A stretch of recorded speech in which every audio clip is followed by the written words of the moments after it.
A poor person looks at a millionaire and thinks, they got lucky.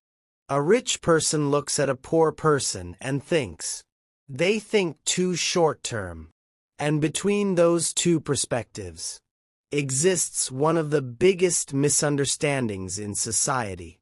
Because rich and poor people often live in completely different psychological worlds. They consume different information, think differently about risk, view time differently, spend differently, speak differently. Even when they walk through the same city, they are often seeing two completely different realities. And here's the dangerous part. Most people never stop to question the beliefs they inherited about money. Some grow up believing rich people are evil. Others grow up believing poor people are lazy. But reality is more complicated than that. Today, we're going to break down how rich people often see poor people, how poor people often see rich people, why both sides misunderstand each other, and the mindset shifts that can completely change someone's financial future.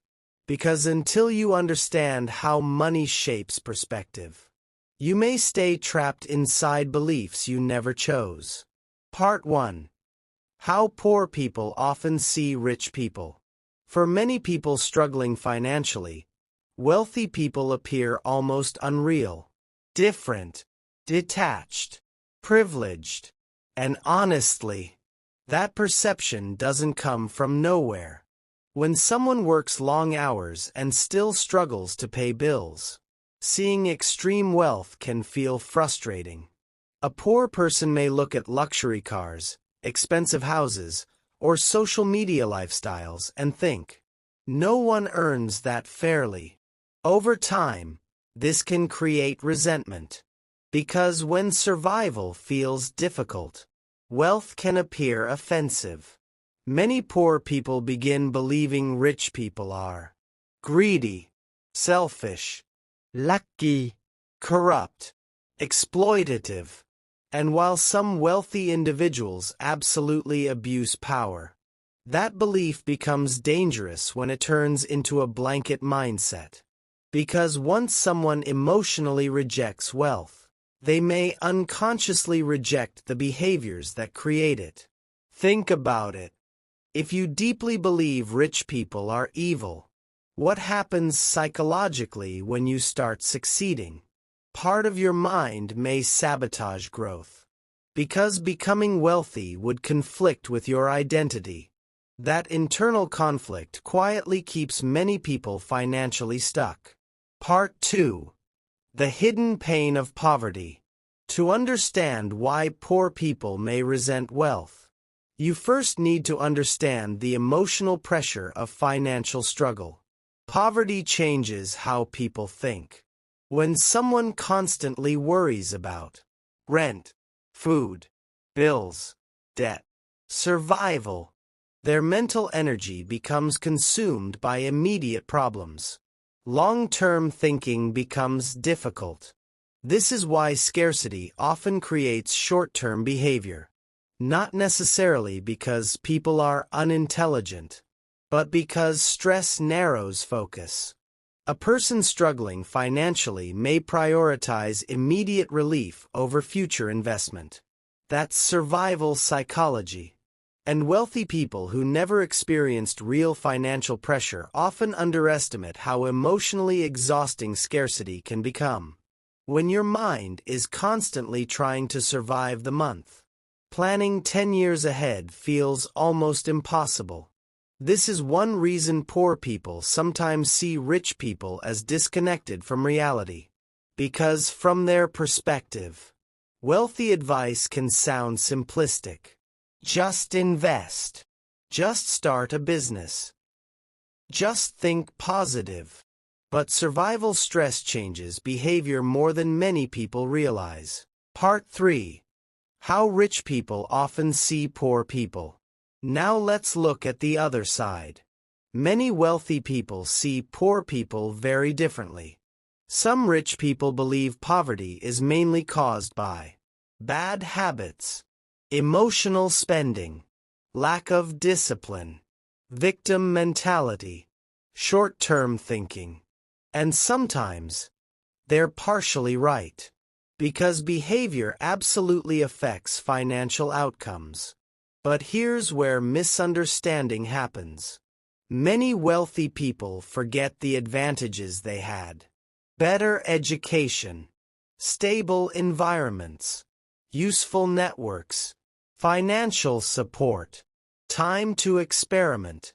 Meanwhile, someone else may have grown up surrounded by chaos, stress, and survival. That environment shapes mindset. Still, wealthy people often notice something important. They notice that many poor people consume more than they create.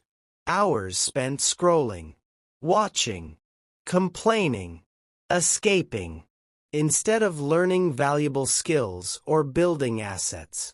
And because wealthy people often value ownership and leverage, they see this as self-destruction. To them, the problem is not only lack of money, it's lack of long-term thinking. Part 4. The difference in how they see time. One of the biggest psychological differences between rich and poor people is how they view time. Poor people often focus on immediate survival. Rich people often focus on long-term positioning. A financially struggling person may ask, "How do I survive this month?" A wealthy person may ask, "How do I build something that grows for the next 20 years?" That difference changes behavior. Short-term thinking prioritizes comfort. Long-term thinking prioritizes leverage.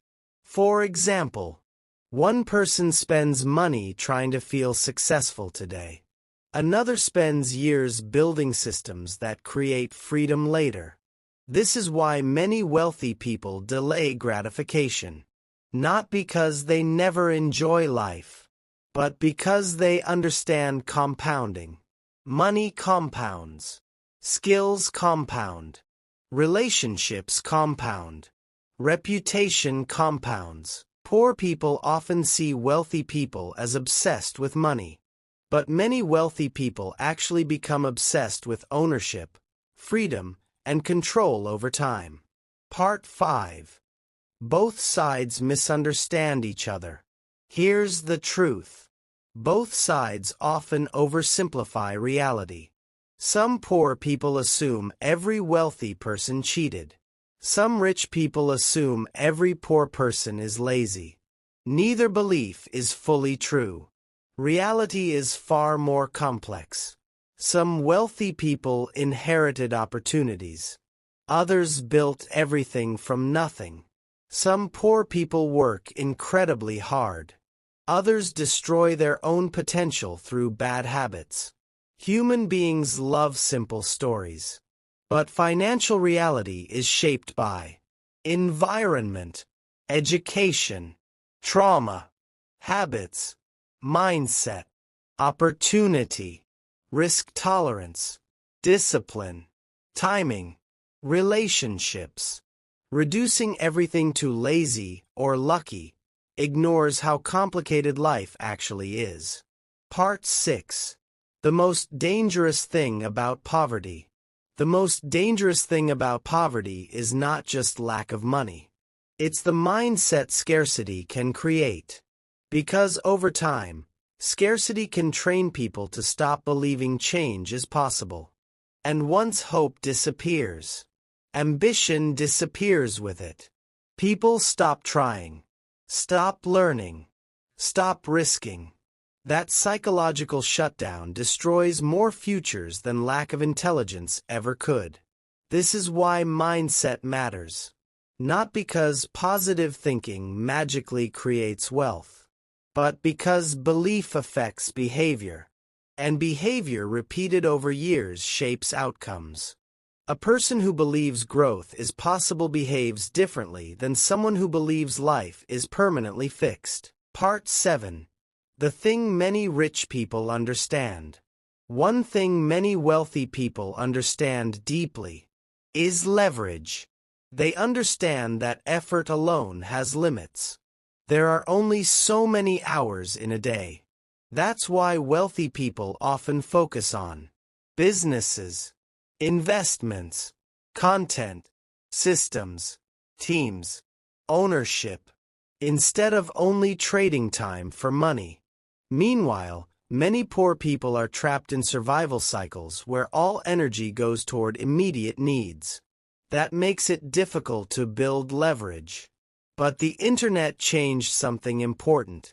Today, ordinary people can build assets using YouTube, digital skills, online businesses, content creation, freelancing, e-commerce.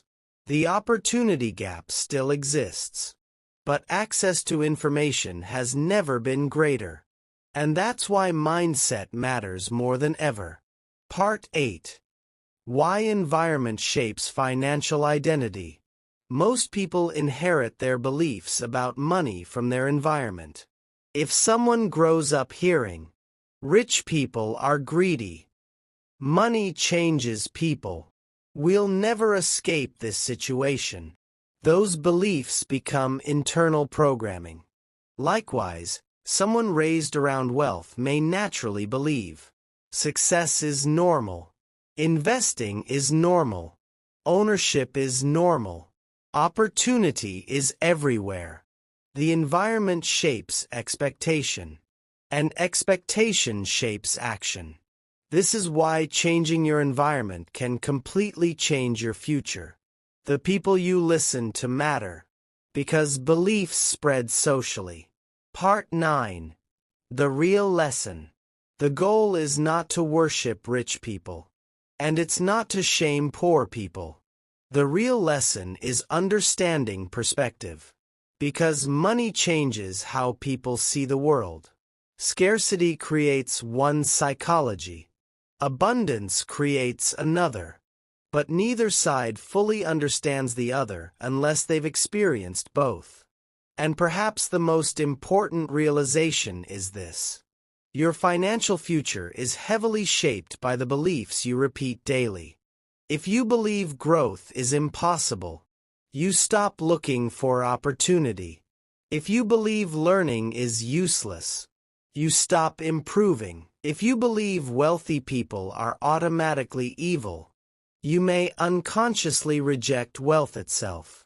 But if you begin studying how money actually works, how value is created, how leverage works, how discipline compounds, your perspective begins to change.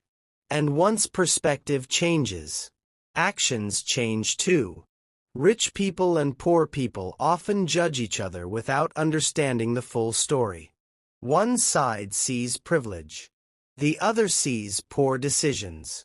But underneath it all, most human beings are simply trying to survive, feel secure, and create a better future. The real danger is not being rich or poor. The real danger is becoming trapped inside beliefs that prevent growth. Because money is not only economic, it's psychological. And sometimes the biggest financial breakthrough begins when someone finally questions the beliefs they inherited. Not every wealthy person is wise. Not every poor person lacks discipline. But one thing is certain: your mindset about money will quietly shape the direction of your life. If you enjoyed this video, subscribe for more deep lessons on money, psychology, wealth, and human behavior. And in the comments, answer this question: what's one belief about rich or poor people you changed as you got older? Sometimes awareness is the first step toward transformation.